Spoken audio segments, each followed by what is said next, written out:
Bonjour à tous, ravi de vous retrouver dans Smart Job, votre rendez-vous emploi RH, c'est tous les jours, du lundi au vendredi, débat, analyse, expertise et vos rubriques habituelles, évidemment. Bien dans son job, aujourd'hui, on parle de la transparence salariale. Alors c'est une demande parfois des collaborateurs.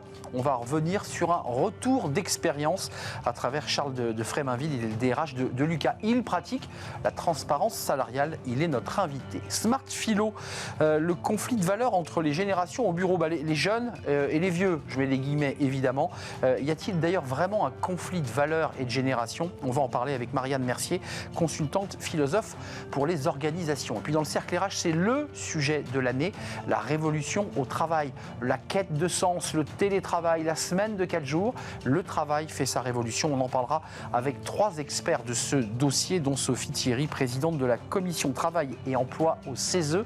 Et elle avait remis, vous vous en souvenez, eh bien les conclusions des assises dans le cadre du Conseil national de la refondation. Et puis fenêtre sur l'emploi, pour terminer, préserver sa marque employeur malgré un licenciement. C'est possible. L'outplacement, on en parlera avec Alexis Lembeau, président de My Personal.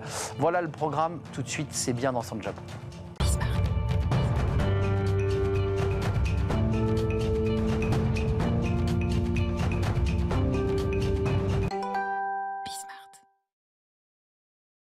Bien dans son job. Êtes-vous favorable à l'idée qu'on connaisse votre salaire, mais que vous découvriez au passage le salaire de votre voisin, de votre collègue de bureau?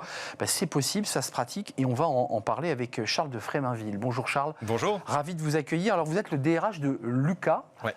Lucas, entreprise de la tech qui fait des logiciels justement pour les DRH, pour les RH. Entreprise qui a levé des fonds, il faut le préciser, oui, qui se développe. Exactement. 480 collaborateurs. Et vous venez nous parler aujourd'hui d'une chose qui est très importante, c'est la transparence salariale.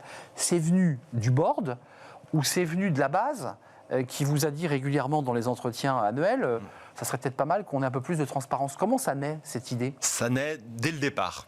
Il faut savoir que Lucas, c'est une vieille start-up puisqu'on a près de 21 ans. Donc c'est une start-up effectivement qui a Vous êtes plus une start-up? On est toujours une start-up au sens où on est sur la tech, on est en forte croissance et on propose des produits technologiques. En revanche, effectivement, on a cette grande historique et dès le départ, les salaires ont été transparents chez Lucas. Donc avant même la directive européenne Capital V, avant même que ce soit la mode ou qu'on entende parler de transparence dans l'univers des start-up, Lucas a mis ça en place. Pourquoi? Pour 3 raisons. La première, déjà, c'est que c'est plus équitable, parce qu'effectivement, on peut repérer directement les inégalités éventuelles entre collaborateurs. Deuxièmement, parce que c'est plus simple. Il n'y a pas à négocier à gauche, à droite, à faire de secrets, etc. Et puis troisièmement aussi, parce que c'est plus attractif pour attirer notamment des collaborateurs qui seraient séduits par ce discours-là. Alors, en même temps, on a, comme collaborateur, envie qu'on individualise notre rémunération. On se dit, mais moi, j'ai peut-être mieux travaillé que mon collègue de bureau qui est parti plus tôt. Je fais des exemples évidemment caricaturaux, mais il y a de ça quand même dans la rémunération. Comment vous faites? C'est-à-dire qu'il y a une part variable, il y a quand même l'idée qu'on ne bonifie pas que le groupe, mais l'individu. Comment on fait là pour affiner ensuite? Alors, chez Lucas, on a effectivement une valeur qui est la transparence, on a une deuxième valeur qui est l'entraide et la solidarité. Et chez Lucas, il n'y a pas de variable individuelle, même pour les commerciaux. Voilà, ça c'est exactement, je vous vois avec de grands yeux, je vous le confirme.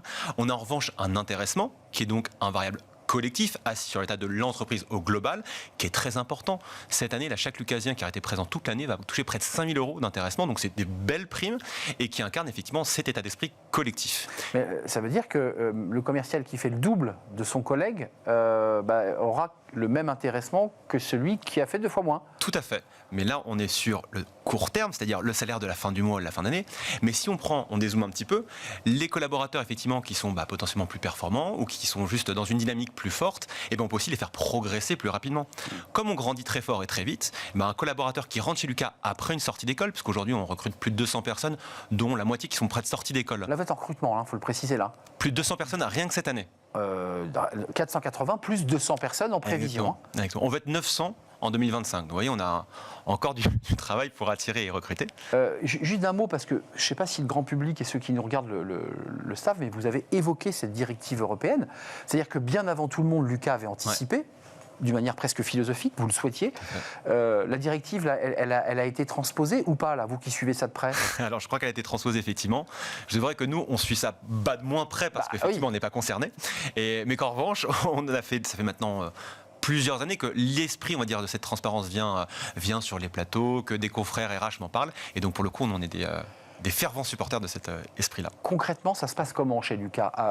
Comment je peux connaître la rémunération de l'équipe commerciale ou de ce commercial? C'est affiché, c'est noir sur blanc, c'est clair, c'est identifiable? C'est très simple, c'est 2 clics. On va un clic sur le logiciel qui permet de voir sa rémunération et la rémunération des collaborateurs. Donc c'est notre logiciel d'ailleurs que Lucas développe lui-même qui s'appelle Paga, effectivement. Et là-dessus, on clique sur le collaborateur et on voit sa rémunération directement. Donc, allez, pour prendre le stéréotype, le stagiaire qui vient d'arriver premier jour, il peut se connecter et aller voir le salaire du CEO, le salaire de son maître de stage, le salaire de son DRH. Donc jusqu'au CEO, on est bien d'accord. Jusqu'au CEO, avec aussi la rétroactivité dans l'année. Charles, ce qui est intéressant dans cette philosophie, c'est que ça permet une transparence du sommet jusqu'en bas. Tout à fait. Qui permet de savoir quel est l'écart de salaire entre le CEO et le collaborateur qui est entré. On est d'accord. Et j'imagine que ça aussi, c'est un travail très start-upper. L'écart est de combien là? Parce qu'il est transparent chez vous. Alors, il est transparent en interne, il ne l'est pas encore en externe. Il n'est pas encore en externe. Mais pour le coup, on travaille là-dessus, notamment avec notre CSE, qui nous aide aussi à voir ça, parce que ça permet aussi de décrisper le dialogue social. Pourquoi? Parce qu'effectivement, les chiffres sont là, ils sont présents, ils vivent de tous. Donc, il n'y a pas de tabou, il n'y a pas de ragot à la machine à café en disant machin U+. Exactement. Ça, c'est fini. Et en fait, paradoxalement, le fait de rendre transparent permet en fait de moins parler et de moins se soucier des salaires. Et donc de s'engager un peu plus dans la mission qui nous incombe. Exactement. Un mot quand même, parce que vous dites 2 clics. Est-ce que les collaborateurs sont curieux? Parce que cette question, forcément, elle nous traverse tous. Bien sûr. Et comme vous avez un accès au nombre de clics, vous voyez la volumétrie des regards croisés. Est-ce que les gens vont plus voir lorsque c'est transparent ou pas? Alors, je pourrais... je ne peux pas comparer Lucas par une entreprise, si Lucas n'était pas transparent. En revanche, je peux vous faire part d'un témoignage personnel, et puis je pense un peu empirique que j'ai pu observer autour de moi. C'est souvent quand on rentre dans la société, et c'est un peu nouveau. Moi-même, je suis rentré chez Lucas il y a 2 ans. Et là, vous allez voir. Et donc, effectivement, j'ai commencé à regarder un petit peu où est-ce que je me positionnais, etc. C'est normal, c'est humain.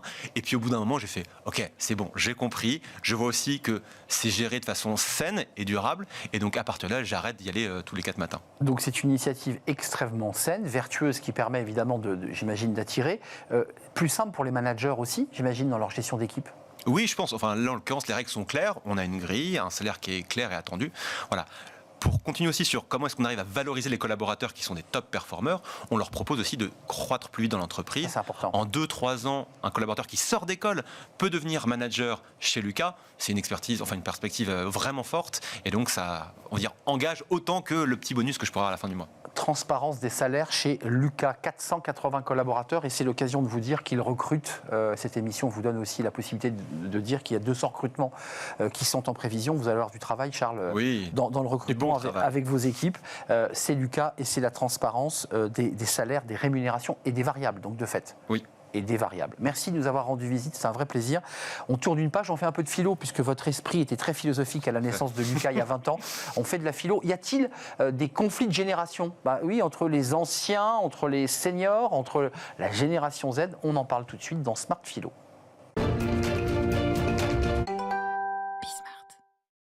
Smart Philo, de la philo, comme chaque semaine avec Marianne Mercier. Bonjour Marianne. Bonjour Arnaud. Ravi de vous accueillir. C'est votre premier passage dans notre émission. Tout à fait. On est très très heureux. Consultante, philosophe pour les organisations. Donc vous enseignez et vous allez en entreprise pour professer, évangéliser. Vous avez choisi de parler aujourd'hui pour cette première chronique de ce conflit de valeurs intergénérationnel au bureau, avec vraiment point d'interrogation, c'est-à-dire que vous-même, vous vous interrogez. D'abord, la valeur, la notion de valeur, c'est quoi avant de commencer à évoquer l'idée qu'il y a un conflit, ce serait quoi cette notion de valeur? Alors la notion de valeur, tout simplement, c'est ce qui vaut. Donc c'est ce à quoi on donne de l'importance. Ça vaut le coup de le rappeler, un petit peu ces bases-là. Donc les valeurs, on peut les distinguer les unes entre les autres. On peut essayer de faire des classifications pour y voir un peu plus clair. On peut mettre d'un côté les valeurs qu'on éprouve. Donc c'est les valeurs que nous, on va choisir pour donner du sens à notre action. Donc c'est vraiment nous qui, individuellement, allons décider. Moi, j'accorde de l'importance, par exemple, au respect, j'accorde de l'importance à l'autonomie. Ça, ce sont des choses qui comptent pour moi. Donc c'est ce que j'éprouve, moi. Ensuite, il y a les valeurs qui sont plus qu'on va mettre dans notre discours. Donc là, ce sont les valeurs qu'on va exprimer, qui pour autant ne sont pas moins importantes, parce que ce sont ces valeurs-là en organisation qui vont un petit peu donner la direction, un sens commun à l'ensemble du collectif. C'est la vision, en fait. Donc là, déjà, dans cette distinction, on peut voir qu'il peut y avoir 2 types de conflits qui vont émerger. Ah oui. À savoir que quand il y a un décalage entre ce qu'on éprouve, ce qu'on fait dans l'action et le discours De l'entreprise, place, bien sûr. forcément, il peut y avoir une tension. Et aussi se dire, est-ce que vraiment l'entreprise a des valeurs qui vont être en correspondance avec les miennes ? Parce qu'en soi, toute entreprise a des valeurs. Aussi, ça c'est quelque chose, on se dit, une valeur c'est forcément quelque chose qui est altruiste, humaniste, etc. Non. La performance, c'est une valeur. Bien sûr. L'efficacité, c'est une valeur. Entreprise telle un être humain qui elle-même porte des valeurs. Le conflit peut émerger ou peut être vécu à l'intérieur de l'être humain puisqu'il y a des valeurs un peu silencieuses, non verbalisées, puisqu'on s'aperçoit que l'entreprise ne porte pas du tout les valeurs qu'on a en soi. Allons quand même à l'essentiel. Est-ce qu'il y a un conflit de génération, puisqu'on nous dit que les jeunes de cette génération Z portent d'énormes valeurs, le sens, le travail. Est-ce qu'on n'est pas en train d'exagérer un peu tout ça quand même ? Non. Enfin, est-ce qu'il y a une exagération à savoir, moi en tout cas, ce que je vois quand j'interviens en entreprise, c'est plutôt que toutes ces valeurs-là, fortes, ne sont pas portées spécifiquement par les jeunes. C'est plus là-dessus que je mettrais une nuance. Parce qu'en soi, la crise de sens, elle est générale. Enfin, on l'a tous ressenti avec le Covid, l'émergence des thèmes comme les bullshit jobs, etc. Donc pas besoin d'avoir 25 ans pour avoir des valeurs. Tout à fait. Heureusement. Donc ça veut dire que, pour tuer un peu le sujet, il y a bien une émergence de conflit de valeurs, mais qui n'est pas un conflit entre générations, mais qui est un conflit plus entre l'entreprise et ce que porte l'individu. On est bien d'accord ? Ce serait plutôt ça, effectivement. Les seniors, vous dites seniors, vous, en tant que philosophe ou pas ? On peut utiliser ça parce qu'il faut bien se repérer aussi dans les différentes générations. Pareil, parce que comment est-ce qu'on distingue les générations ? Comment on peut les définir ? Ça, c'est... déjà, se poser la question, ça peut éclairer aussi. Se dire, est-ce qu'on choisit de définir ça par tranche d'âge ? Juste se dire, y a les 18-25 ans, les 25-34, les 34-50. Est-ce qu'on se dit, c'est plus en termes de catégories socio-professionnelles, donc on mettrait les étudiants, les jeunes actifs, etc. Ou alors, est-ce qu'on va plutôt chercher des marqueurs culturels ? Donc c'est là-dessus qu'on va parler, par exemple, des baby-boomers, de la génération X, Y, Z, Alpha maintenant. Où là, en fait, quand on se positionne sur une définition de la génération basée sur des valeurs, une culture commune, on se pose la question de l'identité. Mais j'étais resté sur la génération Z, vous m'éclairez. Donc il y a maintenant la génération alpha. Oui, c'est la génération TikTok. Je prends un très gros coup de vieux. Est-ce que la jeune génération, et ça je pense que vous avez un regard sur cette question, est plus individualiste que les générations précédentes ? C'est ce qu'on nous dit. C'est ce qu'on nous dit. Alors là, après, c'est quelque chose que je trouve intéressant comme cliché. D'une façon générale, je pense important de se questionner sur les clichés parce que ça nous renseigne toujours sur ce qu'on a envie de voir, sur ce qui un petit peu est dans l'inconscient collectif. Donc on a envie de voir les jeunes générations comme étant plus individualistes. Alors déjà, aussi quelque chose que j'ai envie de rappeler, c'est que ces jeunes générations, si elles ont un comportement tel qu'il est actuellement, c'est aussi parce qu'il y a eu les anciennes qui ont préparé le terrain. Alors, une génération n'émerge pas ex nihilo. Donc déjà ça, j'ai envie de le rappeler. Et ensuite, sur cette question de l'individualisme, moi, il y a un courant que je trouve utile pour apporter un éclairage. C'est le postmodernisme en philosophie. C'est un grand concept. C'est quoi, les Deleuze, les Foucault ? Voilà, Guattari, etc. Un peu plus récemment, on a Bruno Latour aussi, qui s'est beaucoup questionné sur la modernité. Mais le postmodernisme, en gros, ça nous permet d'envisager le fait qu'on est sorti de la modernité.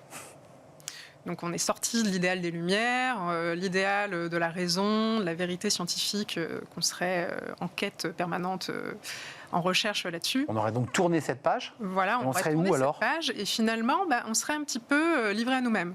C'est vrai. Sans Dieu, sans maître. Exactement, sans grand récit collectif. Donc ça, il y a plusieurs facteurs qui peuvent l'expliquer. Il y a l'ère de surinformation dans laquelle on est, qui va multiplier ces récits, qui fait que quelque part tout se vaut. Il y a le fait que, du coup, tout ce qui nous reste, c'est nous-mêmes, en fait, pour nous repérer, notre propre subjectivité. C'est se dire, qu'est-ce que moi, je décide comme sens. Donc ça, c'est très vertigineux. Ça a plusieurs effets délétères, évidemment, parce que c'est un terrain idéal pour tout ce qui est complotisme. Absolument, fake news. Voilà, donc ça... C'est pour ça que ça émerge autant aujourd'hui, parce qu'on a moins de repères sur aussi la cohésion du collectif. Ce qui fait que, on va se dire, maintenant, les gens sont chacun dans leur coin, on va avoir moins de solidarité, etc. Donc, les questions intergénérationnelles, on va avoir la sensation un peu d'un délitement global. Mais en même temps, je pense qu'il faut aussi voir ça comme un espace de liberté, où on peut aussi s'autodéterminer et choisir qu'est-ce qui, moi, vraiment m'importe. Et c'est là-dessus, peut-être, les nouvelles générations ont quelque chose d'intéressant sur cette conscience écologique et sociale, qui, pareil, ressort énormément. Enfin, on voit tous les discours qu'il y a pu avoir dans les grandes écoles, d'étudiants qui lors des discours de fin d'année. Voilà, dire nous, on n'est pas en accord avec l'enseignement qui nous est donné, on a envie d'autre chose. On pense qu'il y a des éléments importants qui devraient être incorporés dans nos études dans le monde du travail. Donc c'est aussi voir que cet individualisme, fondamentalement, c'est pas quelque chose qui va conduire nécessairement à juste se reposer sur le consumérisme, le statut social, etc. Merci Marianne Mercier. Il y a de l'optimisme dans ce que vous nous dites, parce qu'il y a souvent parfois beaucoup de pessimisme sur ces sujets de génération Z et alpha qui seraient perdus, et vous dites on peut réexplorer cet espace et se le réapproprier. Merci d'être venu nous rendre visite. J'ai envie de vous dire à très très bientôt. Consultante philosophe pour les organisations, donc vous allez en entreprise et vous donnez aussi des cours dans des écoles de commerce. Merci beaucoup. On fait une courte pause et tiens, ça va faire écho à ce que vient de nous dire Marianne, la révolution du travail, où le travail fait sa révolution. On en parle, il y a eu beaucoup de choses. Il y a eu les assises, évidemment, dans le cadre du Conseil national de la refondation. Et puis, on en parle aujourd'hui parce que le CESE s'est emparé, le Conseil économique, social et environnemental, s'est emparé de ce sujet. Une journée entière consacrée à cette révolution du sens aussi. On en parle avec nos invités, des experts. C'est juste après la pause et c'est le cercle RH.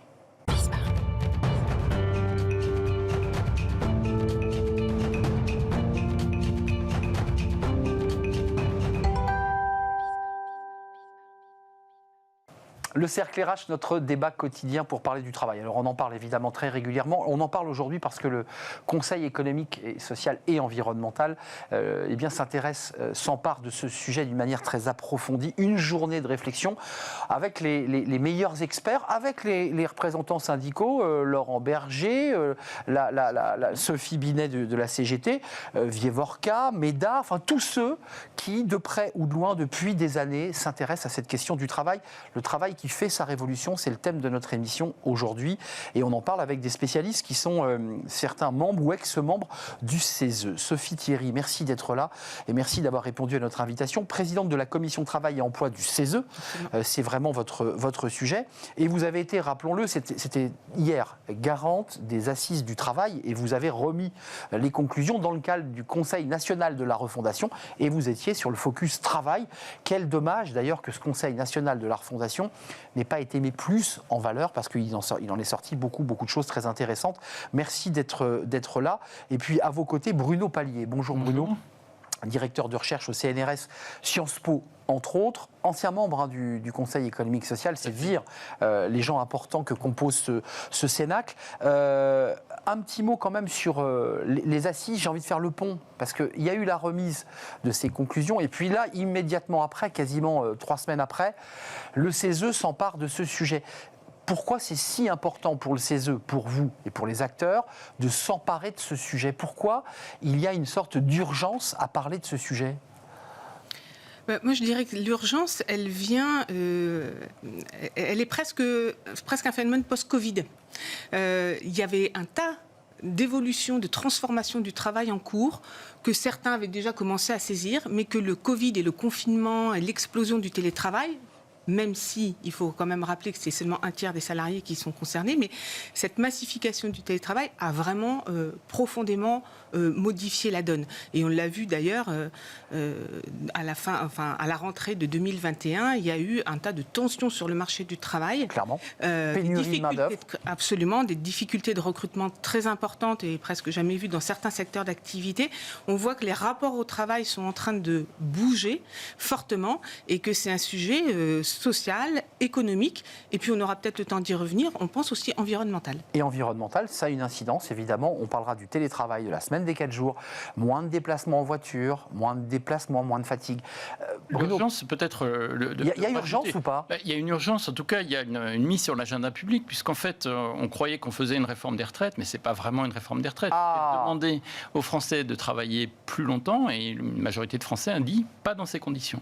Donc il y a vraiment le sujet travail qui est... Vous voulez réouvrir le débat des retraites? Parce que les syndicats qui sont présents aujourd'hui au CESE vont forcément redire, et Laurent Berger le premier, nous on était prêts à parler retraite, mais il fallait d'abord qu'on s'interroge sur le temps de travail, sur la pénibilité, sur l'organisation. C'est ce que vous nous dites. C'est ce que je dis, puisque la mobilisation, elle a permis de faire comprendre qu'il y avait un sujet travail, qu'il y avait, certains disent une crise du travail, d'autres une révolution du travail. Et ce qui est assez intéressant de cette mobilisation, c'est qu'au départ, il y avait une tentative d'invalidation de cette idée qu'il y avait une vraie question de travail. Les Français ont perdu la valeur travail, ils veulent plus travailler, etc. On l'a lu, ouais. Et en fait, non, c'est vraiment pas ça. Les gens qui étaient dans la rue, ils disaient, mais moi je travaille, je tiens à mon travail, mais dans ces conditions-là, je fais pas 2 ans de plus. Donc il faut se poser les questions de l'organisation du travail, du management, des conditions de travail. C'est vraiment au cœur des préoccupations des Français qui ont été mis au jour à l'occasion du débat sur les retraites. Il y a les chercheurs, vous portez une parole, vous êtes chercheur au CNRS, vous êtes prof à Sciences Po et dans d'autres universités, vous êtes une représentante du CESE et vous parlez au DRH. Il y a encore un grand écart, c'est le cas de le dire, entre ce que revendiquent les salariés aujourd'hui, parce qu'il y a quand même la semaine des 4 jours, on a eu Dominique Carlac, qui est une des candidates au MEDEF. Quand on parle de la semaine des 4 jours au MEDEF, on sent un très grand embarras. On a senti des crispations sur le télétravail. Comment on fait le pont entre ce que désirent profondément les salariés et ce que veut vraiment l'entreprise? On se parle. C'est ça, hein. On se parle. Si je reprends l'exemple de la semaine des 4 jours, c'est d'ailleurs une des préconisations du rapport des assises du travail. Oui. C'est que, bien évidemment, il y a une aspiration à des nouveaux équilibres entre vie professionnelle et vie privée, ça c'est clair. Et la semaine des 4 jours est en train d'être testée ou mise en place ici ou là. Mais c'est pas non plus la réponse à tous les problèmes. Ça pose que c'est pas la même chose pour des fonctions de cadre qui sont relativement autonomes ou pour des personnes pour lesquelles le télétravail n'est pas du tout possible. Bien sûr. Ça répond à différentes attentes, ça pose différents types de problèmes en termes de protection en cas d'accident, ça pose des problèmes en termes de charge de travail quotidienne et en termes d'intensification du travail. Voilà, il y a un tas de sujets qui sont posés et donc la proposition des assises, c'est de commencer par faire un point sur tout ce qui existe comme expérience et en parler. Et en parler au CESE. Pourquoi au CESE? Parce que quand on parle de la semaine des 4 jours, c'est typiquement un sujet qui dépasse le dialogue employeur. Organisation syndicale, c'est un sujet quasi sociétal. Oui. On est en train de parler de l'organisation des temps de vie, on est en train de parler des déplacements et des temps de trajet, on est en train de parler aussi, pourquoi pas, la semaine des 4 jours peut être aussi une réponse pour un certain nombre de salariés qui sont des aidants. Et tous les représentants des associations des aidants, des groupes environnementaux, ils sont présents au CESE. C'est l'esprit du CESE d'ailleurs, hein, c'est de réunir tous les corps de la société. Et quand on parle de la semaine des 4 jours au CESE, on va la faire dans toutes ces dimensions-là et faire un bilan. Et l'idée proposée par les assises, c'est qu'à l'issue de ce bilan, il y ait une négociation possible, il y ait une concertation qui s'ouvre sur éventuellement un socle commun de la semaine de 4 jours qui pourrait ou pas se généraliser. Mais Bruno Palier, juste une question, parce que là encore une fois je me tourne vers celui qui cherche, celui qui observe, qui a des tableaux de bord. C'est bien plus qu'une révolution managériale et organisationnelle, hein, c'est ce que nous dit Sophie Thierry. On a le sentiment qu'on est à un point de bascule sociologique, j'ai presque anthropologique dans notre rapport au travail. Est-ce que vous êtes d'accord avec ça? Je ne sais pas si c'est anthropologique, mais de toute façon il y a une évolution sur le marché du travail, puisque c'est une évolution démographique d'abord, c'est qu'on a effectivement moins d'actifs, donc il y a un marché du travail beaucoup plus tendu. Sortie. Donc ça veut dire quand même que le rapport de force entre salariés et employeurs, il est en train de changer. Hein. On entend de plus en plus parler de j'arrive pas à recruter. Mais cette tendance un peu longue, ça fait 5 à 10 ans qu'on n'a plus 300 000 nouveaux entrants sur le marché du travail, mais plutôt 100 000, 130 000. Ça change beaucoup de choses. Puis il y a eu l'accélération de cette grande tendance dont parlait Sophie, le Covid, le télétravail, etc. Mais du coup, quand Sophie dit on se parle, je pense que c'est une révolution de l'organisation du travail, mais de la conception du fonctionnement de l'entreprise. Parce que vous dites on parle au DRH, et les DRH, ils se sont souvent retrouvés au point de rencontre des tensions entre la stratégie de l'entreprise, les employeurs, les actionnaires et les salariés. La productivité. Voilà. Et donc ils doivent gérer les contradictions, les tensions. Or, ce dont il est question aujourd'hui, c'est de penser des entreprises nouvelles où il y a un nous qui est et l'employeur et le salarié. Et le DRH organise les interactions plutôt que de devoir gérer la contrainte. Mais pour ça, je crois que c'est la révolution à faire, c'est véritablement la révolution de la qualité. de la qualité des produits, des services, de la qualité du travail, qui est tout à fait essentiel dans un environnement qui a changé, c'est-à-dire une économie qui est fondée beaucoup plus sur les compétences, la qualité des services rendus, la qualité des produits, mais dans un environnement, les enjeux climatiques, il faut passer du quantitatif au qualitatif. Mais pour faire cela, il faut le co-construire avec les salariés et non pas contre les salariés. Et si je peux me permettre, la révolution, c'est que les entreprises arrêtent de considérer que le travail c'est un coût, mais que c'est un atout. Et c'est pas c'est une seulement grosse révolution, ça. Oui, c'est une grosse révolution parce que ça fait 40 ans que beaucoup d'économistes nous disent que le travail, c'est un coût, il faut réduire le coût du travail. Les politiques économiques en France visent à réduire le coût du travail, les exonérations de cotisations sociales, mais que beaucoup de stratégies d'entreprise visent à réduire le coût du travail avec les délocalisations, la sous-traitance, se débarrasser des seniors parce qu'ils sont conçus comme... Même si on n'en a jamais autant parlé de ces seniors. Voilà, et l'intensification du travail. Ça, c'est l'idée, c'est trop coûteux, donc il faut qu'on en tire le maximum pour ceux qui restent et qu'on se débarrasse. Faire des gains de productivité. Ça, c'est l'impasse dont on voit les résultats aujourd'hui. C'est les Français disent, 70% des Français, 90% des actifs disent, dans ces conditions, moi je ne veux pas travailler plus longtemps. Il faut changer le rapport au travail des entreprises aussi, et pas seulement des Français. J'ai vu une étude de l'Institut Montaigne où il n'y a que 7% de ceux qui ont été interrogés par cet institut, étude de février, qui disent on est d'accord pour travailler plus longtemps. 7% seulement interrogés par l'Institut Montaigne, ce qui veut dire que le débat est profond. C'est Sophie Thierry, vous qui avez travaillé sur ces assises, encore une fois, c'est intéressant de faire le pont. Et vous y reconsacrez cette journée et qui va, j'imagine, nourrir d'autres débats. La journée est d'une richesse incroyable. On a un problème de salaire ou un problème de sens ? Parce qu'on se dit, le salaire reste toujours très haut quand même. Quand on voit dans l'hôtellerie-restauration, dans les EHPAD, dans l'accueil aux personnes, les gens disent moi j'aime bien le métier, mais je gagne quand même trop peu pour les efforts que je fais. Il y a un sujet de rémunération, ça c'est clair, et il n'y a qu'à voir dans les différents avis qu'on a rendus au CESE récemment, notamment un sur les métiers en tension, fin d'année dernière, à quel point c'est important, et notamment au niveau des branches, il y a des efforts qui doivent être faits pour que les premiers niveaux démarre au-dessus du SMIC. Au moins au SMIC. Donc ça, c'est clair qu'il y a un sujet de rémunération, je dirais, qui doit se traiter dans les branches et dans les entreprises. Mais il y a aussi la question du sens. Par contre, dans les assises, on a voulu dépasser cette notion de le sens du travail. Tout le monde met un petit peu ce qu'il veut derrière ça. Ce qui est sûr, c'est que le travail est en train d'être bouleversé par un certain nombre de transformations, de la digitalisation, de l'environnement aussi.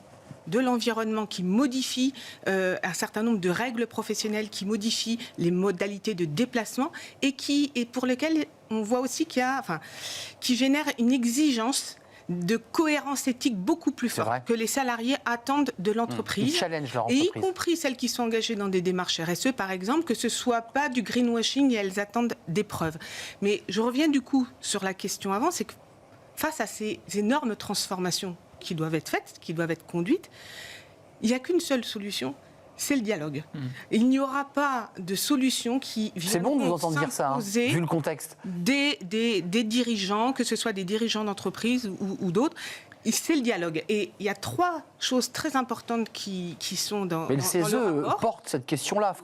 En creux, vous nous dites, c'est peut-être au CESE que peut se retisser le dialogue qui a quand même été rompu depuis presque 6 mois. C'est ça, c'est ça l'idée quand même. Alors, déjà dans les assises, c'est important de le dire, c'est des travaux qui ont lieu en décembre, janvier, février, avec des personnalités qualifiées, avec des représentants de partenaires sociaux.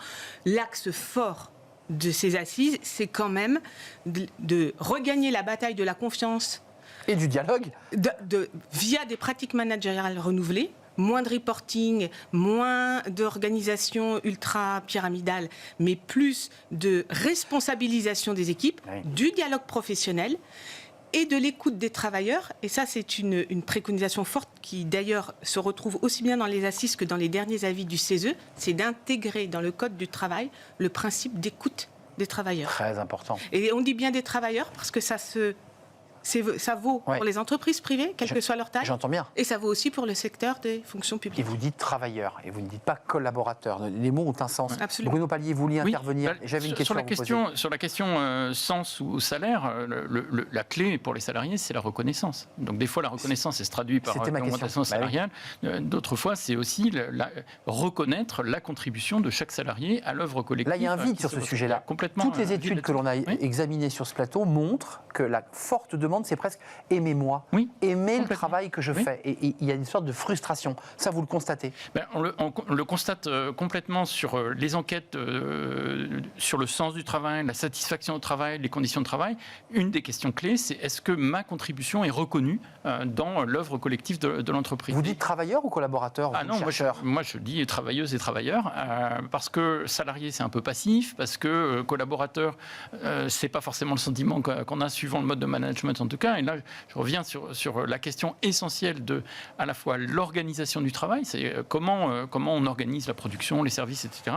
Le management, est-ce qu'il est vertical, les chiffres imposés, séparés du lieu de production? Je ne sais pas si vous avez perçu une transformation profonde, c'est que les fonctions d'encadrement, de management, de DRH sont de plus en plus séparées physiquement des lieux de production, et là on va concevoir la stratégie, les chiffres, etc. Et ça tombe d'en haut. Et ça tombe d'en haut. Et ça, les salariés n'en peuvent mais que ça tombe d'en haut sans leur demander leur avis, sans même avoir la possibilité d'avoir un retour d'expérience, tout simplement, de dire mais moi je sais que ce qui se passe quand je fabrique. Mais on n'écoute pas, parce que c'est le mot écoute que vous soulevez. C'est l'entreprise libérée, excusez-moi, je veux pas. Complètement. Il y a un peu de ça. Et je vous explique que le boulon, on gagne en productivité si je tourne à gauche et vous m'obligez à le tourner à droite. C'est ça.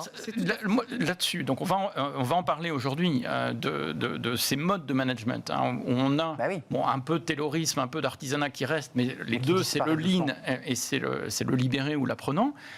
Les travaux qui ont été faits là-dessus, ils montrent qu'au cours des 15 dernières années, l'apprenant a perdu au profit du lean. C'est ça. Donc on a quand même une évolution qui est contraire à l'histoire de ce qu'on peut voir en Allemagne, de ce qu'on peut voir dans les pays nordiques, de ce qu'on peut voir asiatique, complètement, de ce qu'on peut voir en Californie. On est dans la verticalisation, la chasse au gaspillage, au superflu, au coût, au travail. Sophie Thierry, un mot quand même, parce qu'il est un mot un peu politique, j'allais dire. Comment on réconcilie les Français, pas forcément dans leur dialogue avec les boards ou même le gouvernement, pour parler de Sophie Binet et de Laurent Berger, mais comment on réconcilie les salariés qui peuvent, parce qu'ils sont dans le tertiaire, parce qu'ils sont col blanc, faire du télétravail, et ceux qui sont obligés d'être postés parce qu'ils n'ont pas d'autre solution que de l'être, et qui se disent, mais il y a quand même un peu une forme d'injustice. Ça, c'est une réflexion qu'ont les DRH. Ils ont des salariés qui leur disent, mais moi aussi, j'aimerais bien pouvoir profiter de ma famille le vendredi, et je ne peux pas.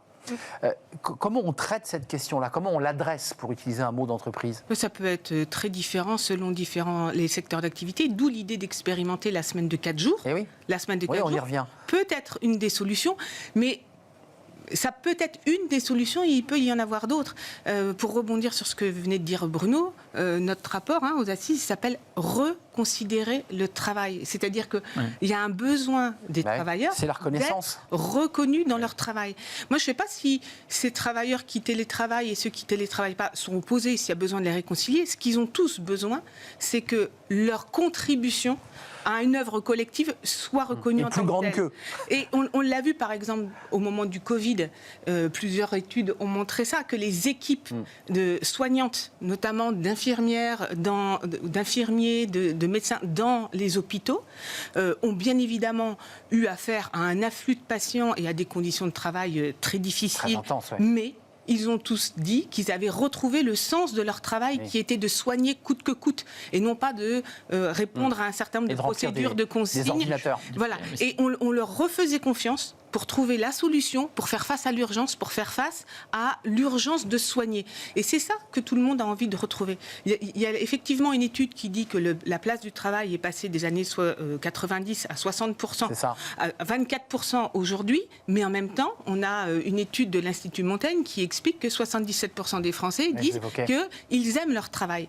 Donc les Français ne tournent pas le dos à leur travail. Ce qu'ils veulent, c'est pouvoir avoir leur mot à dire sur la façon dont C'est leur vrai. travail est fait et être reconnus Une pour existence cette humaine. contribution.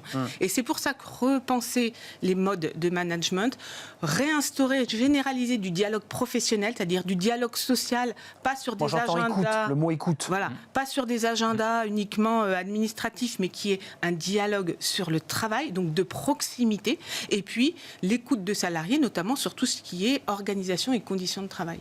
Sur ma question, je ne parle pas de lutte des classes, parce que le mot est vieux, un peu comme le taylorisme, mais néanmoins quand même, Ouais. on parle de travailleurs, on parle de salariés postés, on parle de première ligne, on parle de gens qui n'ont pas d'autre issue que d'effectuer la tâche qu'ils ont à faire.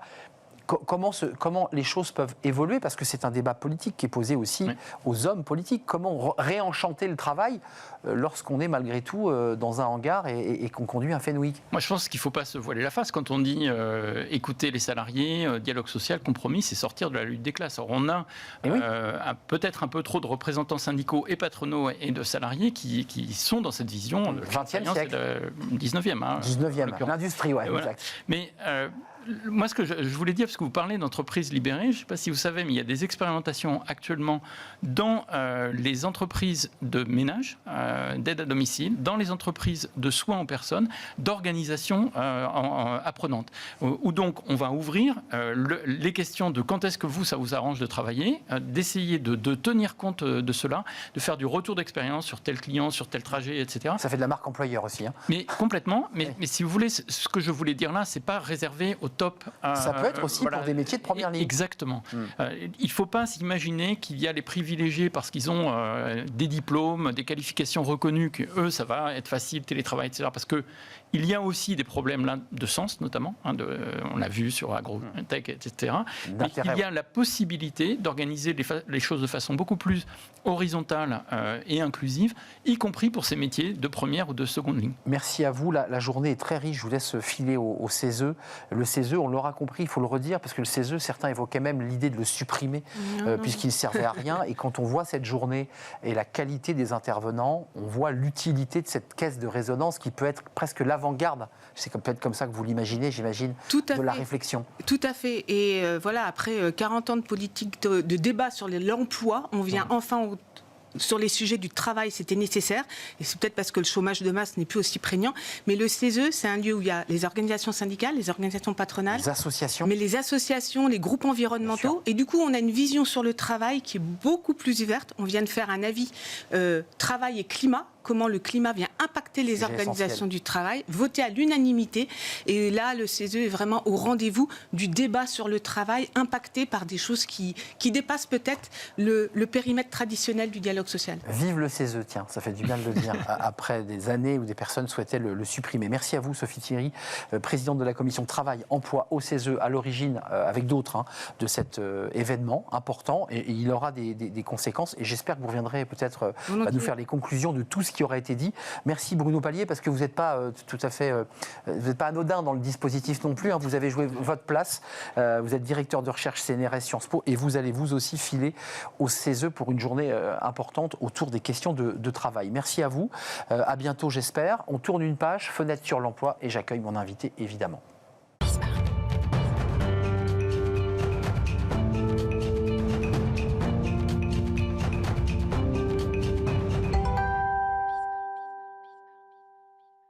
Fenêtre sur l'emploi, l'outplacement, on en parle beaucoup, on en parle souvent pour les dirigeants, et trop peu d'ailleurs pour les cadres, pour ceux qui sont licenciés ou qui ont fait une rupture conventionnelle. On en parle avec Alexis Lambeau. Bonjour Alexis. Bonjour. Ravi de vous accueillir. Vous êtes le président, le fondateur de MyPersonal. Alors vous êtes directeur financier à l'origine, mais entrepreneur aujourd'hui, tourné vers les RH. Comment ça s'est passé? C'est un peu votre histoire que vous racontez dans MyPersonal. C'est tout à fait mon histoire que je raconte dans My Personal Outplacement, le nom entier.